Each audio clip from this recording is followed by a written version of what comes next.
Samsung. Sizlarda qanaqa telefon, Redmimi, iPhonemi? Ulardayam shunaqa funksiya bormi, yo'qmi? Anig'ini bilmayman, lekin bo'lishi kerak hamma telefonda. Mana o'rtasini bosib turasiz, keyin buni bosasiz, perovodni.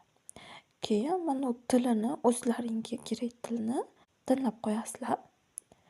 Bitta betini perevod qilish kerak bo'lsa, shunaqa turganda shu betni perevod qilib beradi.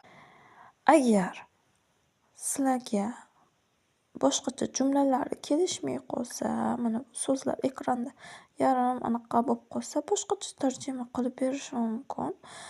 Shuning uchun ekranni qimirlatsanglar, o'zi boshqacha qilib tarjima qilib beradi.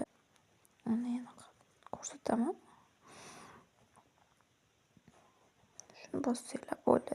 Keyin bitta betdan qilib o'tirmayman desanglar, mana buni bossanglar, tarjima qilib ketaveradi. Anaqa qilib tushirib, o'zingizga kerak tarjima qilib olaverasiz. Shu ekran qimirlasa, boshqatdan perevod qiladi-da.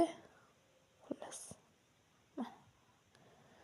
Ekranni o'zingizga kerakli yoki knijniy qilibmi xohlasangiz, shunaqa qilsangiz ham ishlayveradi. Tarjima qilib beraveradi. Ajoyib, a? Zamon rivojlanishi. Mana u strochka ekran полностью ko'rinmagani uchun buni tarjima qilmadi-da. Boshqalarni tarjima qildi. Shunaqa oson.